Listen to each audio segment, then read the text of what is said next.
everybody. We're going to start our actual drawing now in 1-point perspective. And before we get started, you're going to need something like a ruler. Preferably something like this. A T-square is better. This will give us a nice 90-degree angle. Or a triangle, which is kind of my preferred method if it's long enough. This is a smaller one. But any kind of triangle. You don't even need any inches on it. We're just looking at getting this 90-degree corner here. Okay, and the reason why, because we need that for our horizon line and for lining things up in 1-point perspective. So let's get going. If you only have a ruler, just make do with what you have. If you have a ruler, just use the edge of the ruler. Let me pull one out here. I've got a little ruler here. Actually, I said little, but it's nothing but little. It's a big ruler. You can kind of do the best you can with the edge of the ruler here and kind of line it up to get your straight line. Okay. So I like the triangles, and the first thing I need to get is a horizon line. And we're going to start by just doing some simple boxes in 1-point perspective. So what I'm doing is I'm lining up my edge of my triangle with the edge of the paper here to get a nice 90-degree angle. And I'm going to put the horizon line close to the middle, but generally the middle is not the greatest composition. You know, putting the horizon line vanishing point in the middle usually ends up being a little bit bland. So my triangle's not quite long enough. So I'm going to just go ahead and use the line I have.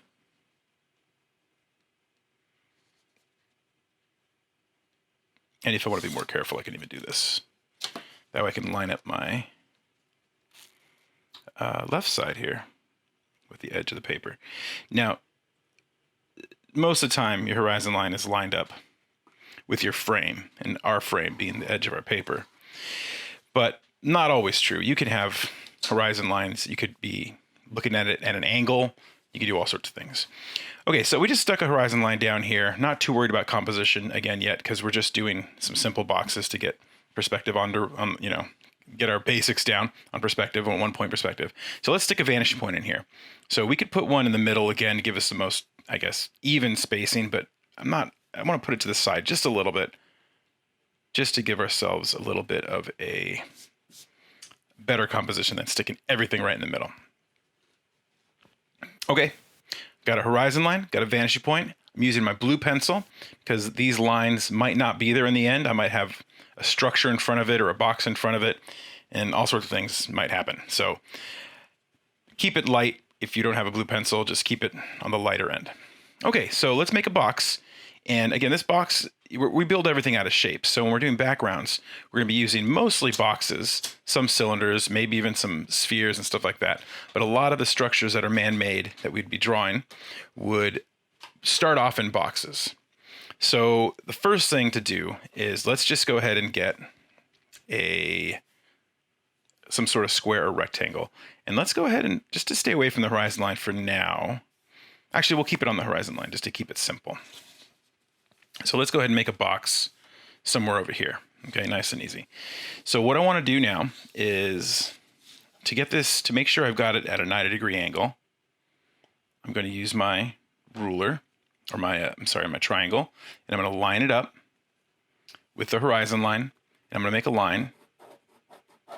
And depends on how wide I want to make the box, but I did want this to go over the horizon line. So I'm going to make another one here. And the size, again, doesn't really matter right now. Okay, now it's a bad idea to put something right on the horizon line because now our boxes are going to be floating, so they're not going to really be on any particular plane right now, just to get used to drawing in perspective. But anything right on the horizon line is called a tangent. Anytime you have anything that lines up like that, and it can just cause like some visual confusion. So I'm going to make my rectangle a little lower than right on the horizon line. And the other thing being that anything on the horizon line would be, if in an actual scene, would be really far away. Our horizon line is where the Earth's surface starts to curve out of our view. So that's a long way away. So you wouldn't really see many structures at that distance. Okay, so I got 2 parallel lines going for the width of my box. And let's get a top. So once again, I'm going to use my triangle here to figure out how high I want to make my box, and I'm lining up the edge with the the side I already have here, so I get a nice 90-degree angle. And it's a little tricky with these lights I have on, because it kind of causes these little shadows. So I got a top there, and I've got a bottom wherever I want to make it. But I just want to pull it, make sure I pull it below the horizon line. Okay, so I'm not going after a perfect square or anything like that, but I've got my box, or my square. Okay, now we want to make it three-dimensional. So just to kind of start getting some concepts in our head, this vanishing point, as I've said before, is in another video, is, well, the horizon line is even with our eyes. Whoever's looking at this scene, whoever's looking through this frame, you know. And the vanishing point kind of is where we're kind of standing at. So if our vanishing point is in it's standing at in relation to the objects in the scene. So if my vanishing point is to the left of this object, we would see this side, the left side of the object, right? We'd be standing this far over from that object if this were real space. So we're going to see this side. So I'm going to go ahead and connect this side right here to the vanishing point. So I'm going to take the top of this corner, and I'm going to go ahead and draw a line there. Now, I don't need to connect the whole line. Because I know if I know what my object is. Now, maybe if it is something that I would want to connect it to like that, I don't know, like maybe a street on the ground or something, I would take it all the way. But I know I don't need to go that far, but I'm just going to aim it towards there with that corner. And depending on what it is would matter, right? If I'm making a building, or I don't know, it could be a box or whatever, but that would, what the object actually is would determine how deep I would take that line. So I'm going to go ahead and take this corner now, because this is a side I would see because of where I'm standing in relation to the box, and that's determined by my horizon line and my vanishing point. I'm going to take that just about as far. And now I have two sides. So I've got the front side, and I've got this left side of the box. And the last thing I need to do is cap it off. Now you'll see me moving my paper around a lot. Hopefully that doesn't disorient you, but you should be moving yours around as well, so that you can make your best line possible with whatever way your hand does a line well. Okay, so I'm lining up with the bottom of the paper here, so I get a nice straight line. And there we go. I've got the front side that I can see, and this left side that we can see. So what I'm going to do now is erase the horizon line that's behind there. This is why we always want to keep our horizon line kind of light at first. Right? And I can kind of knock back those lines there if I need to, but it really just depends on what you're doing and how finished you need this drawing. A lot of times if I was drawing this, you know, to make a completed drawing, I would draw the all this structure on a different paper, and then, you know, I would put another paper on top with a light box like the one I have here, and then I would trace my clean lines on top. But that was when I was getting things ready for like production or whatever, to actually be painted in, you know, in the computer to, you know, scan it as a background or something. So I'm going to go ahead and darken up my lines now, because this is just going to be practice. And again, if I was making this for a completed drawing or whatever, for a show or something, I might approach this a little differently. Or nowadays we just draw it on the computer, but back in the day, I would draw these by hand and trace it on a clean piece of paper. And that would be scanned in the computer. But this is just practice. So I'm going to darken up my lines. And if you kind of did this in one color and you didn't have your blue pencil or anything like that, it's okay. Just, you can just, you know, clean them up or darken them up a little bit with your pencil or whatever.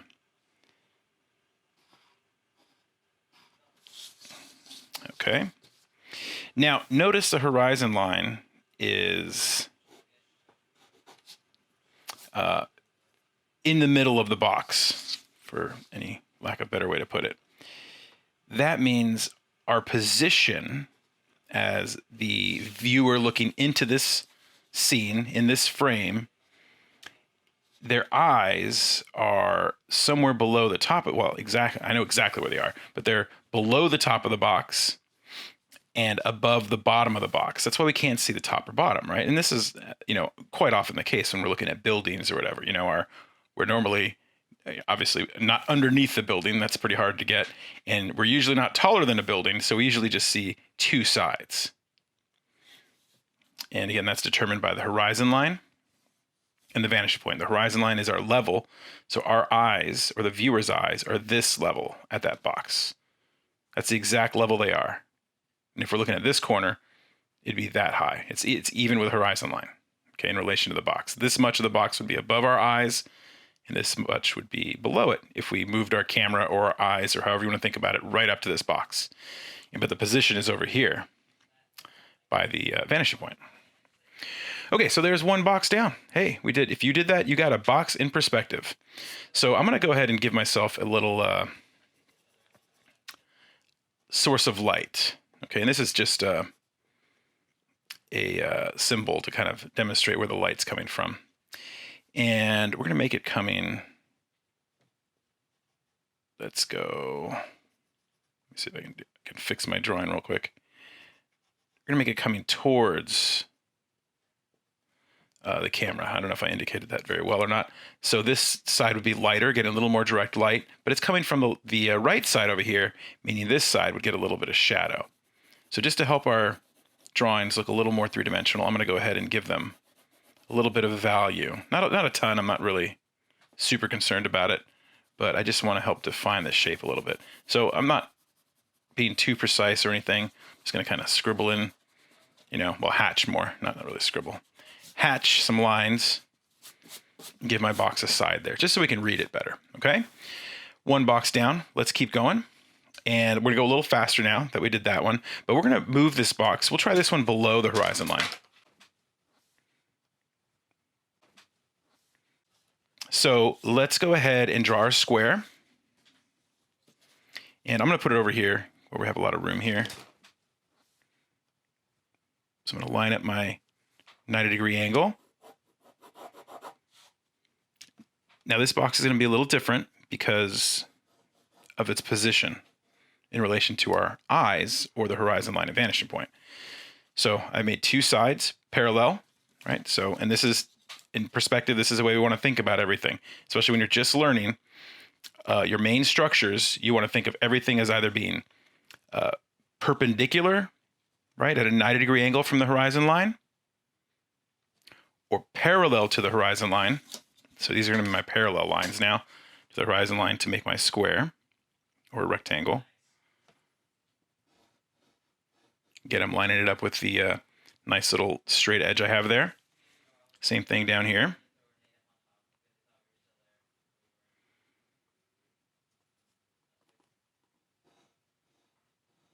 It's a little awkward drawing with the camera there, trying to stay out of the way, so forgive me if things are a little weird. Usually I'm right on top of my drawing. Okay, so they're either parallel with the horizon line, perpendicular, right, at a 90-degree angle with the horizon line, or they are going to the vanishing point. And that's what we need next. So we've got our square here. It's below the horizon line. That means our eye level is above it, right, which is even with the horizon line, which means we're looking down at it. And if we're looking down at it, we'll be able to see the top. So we would be connecting these corners. This is the top of the box. Again, I'm not going to go all the way because I know I'm going to stop somewhere around there. So I'm lining up that corner, the corner of the box there with the vanishing point. These lines are going to the vanishing point. They're going away from us. Or towards us, however you want to think about it. But from this corner, it's going away from us. So anything receding in space is converging towards that vanishing point, like that. Okay, notice that we can see less of this side than this side here. And that's because we are closer to the vanishing point. This square is closer, rectangle, is closer than this is. So the closer it gets right? The more of an angle we're looking at this wall or side of the box, whatever. This side, we're looking at this side at more of an angle, and you can see less of it. So let's go ahead and finish this off. Again, flipping around my triangle and coming up with a ending for it here. Let's see, let's go a little closer. So I'm just moving it this way. So a lot of mistakes I see students make is they go like this. They'll try to make the end of the box like this, or they'll just connect their lines like this. Wherever they drew their line, they'll just connect it and be like, oh, that's my end. No, don't do that. Don't make that mistake, right? Don't just connect them. You didn't necessarily put them at the right length. You have to determine the end by a 90-degree angle from the horizon line, like so, okay? And then here's the other mistake, is they'll just connect this line wherever it is to that line. Now mine's actually pretty lined up, but maybe it's here, and they'll make all sorts of crooked lines. And this exercise that we're doing right now, the only lines we have, once again, are going to be parallel to the horizon line, perpendicular to the horizon line, or going right to the vanishing point. Okay, so this line here must be parallel to the horizon line. So I'm going to use my 90-degree angle from the edge of the paper because that's nice and easy for me to get. If you don't have that edge, or if you're at an angle, you can use another line, like maybe this side of the box, and I'll just do that here, I guess. And as long as you're careful, it should be pretty close. And this drawing, the drawings that we're doing and that I'm kind of doing are more for like something like animation or concept art or something like that. I'm not drawing for like architecture or something. That's not that's just not what I do or what I've ever done. But so yeah, so close enough sometimes is good, where you might have to be more precise if you were doing something to actually design a building. Although there's similarities, there are a lot of similarities. But in the end, we'll be more concerned with the way it looks than if it's technically exactly right. Okay, so I'm just darkening up my correct lines here. And depending on how careful you were, how confident you feel, you may or may not want to reline these up with the edge of the paper or the horizon line. Just kind of depends on how, how careful you were when you initially drew them. So let me take these sides here. And as a side note for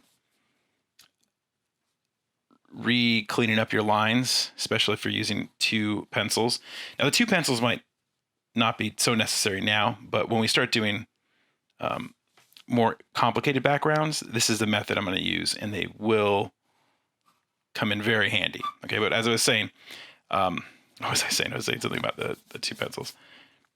When you're cleaning them up, it's better to do the same lines in the same directions at the same time. Now, I didn't quite do it here, but so I would be like this. I would go like parallel line here with this parallel line with that parallel line, and it just kind of traces or cleans it up faster. And then when you're making all your vertical lines, you just do vertical line, vertical line, vertical line. It just goes faster. And again, that's not the way I did it here. Okay, so let's think about our lighting real quick. Light's coming from the top front. So we just have to decide what's getting more light, the top or the front here, or the side, because I have the light kind of facing all this way. And it's just kind of up to you as the artist to determine. So this side here shouldn't be as dark as that side, because this side of the square or cube is facing away from the light source. So it'd be lighter for sure. I might have already made it too dark. And then I have to determine about the top or the front. Now, usually the top's going to get a little more light because, the sun or the light, whatever, would be higher in the air. So I'm going to actually be giving my fronts just a smidge of value. And again, I'm not super concerned at being super neat here because I'm just trying to sketch. So I'm just throwing a little tone down and then kind of filling it in. If I get out of the lines, I can just throw a quick little erase on the edges there. But it's just to give ourselves a sense of, three-dimensionality, I guess. Okay. So let's keep going here. Hopefully you've got two successful boxes. Let's go ahead and add another one. Let's go ahead and throw one up here somewhere above us. I'm going to go ahead and put it over here. So I'm going to start with my square. Again, I'm lining things up.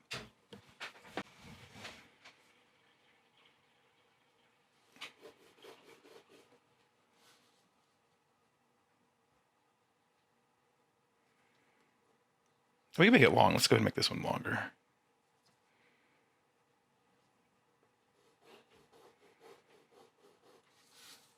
Okay. And then I'm going to go ahead and get my lines that are parallel to the horizon line.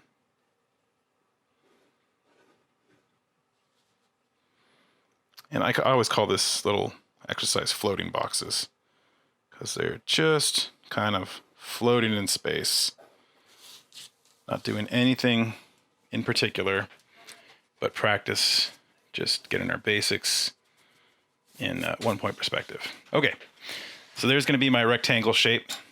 Let's go ahead and make it three-dimensional. I'm going to connect the corners here to the vanishing point. And again, we're standing over here, lined up with this vanishing point. So we're going to see the left side of the box. And because the horizon line is below it, that means we're standing below this box. So we're going to see the bottom.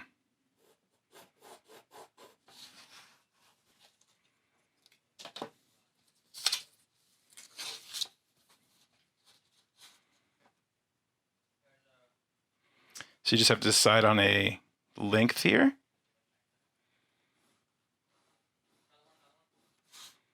Okay, and cut it off. And then wherever this lines up, and you got to just trust it, okay? So wherever this lines up and hits this corner, that's where we go straight up.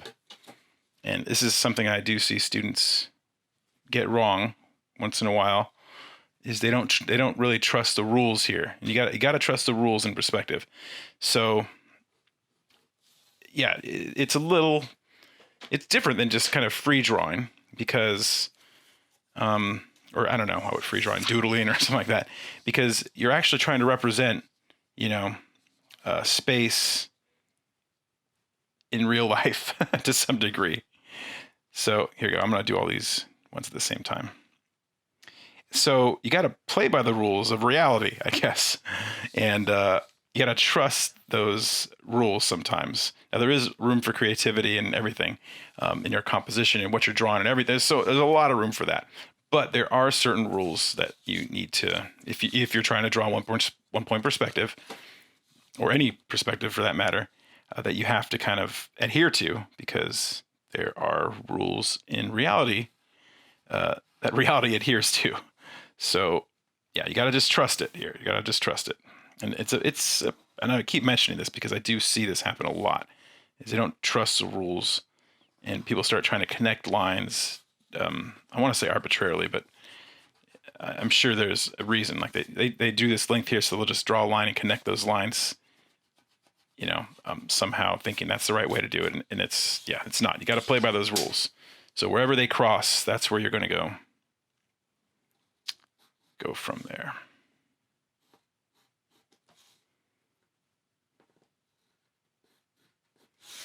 Okay, and last thing for this box, let's go ahead and add some shading. Now, if my light's coming from the top right, and I already said it's hitting this front surface, made a little mark there, a little less than the top. So I would add the same value to the front and the same value to the side here that I did on this box.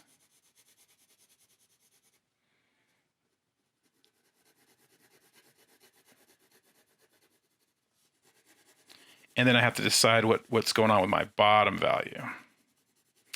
And because the light's coming from on top, I'm going to say it's darker even than those ones. So let's go ahead and darken them up.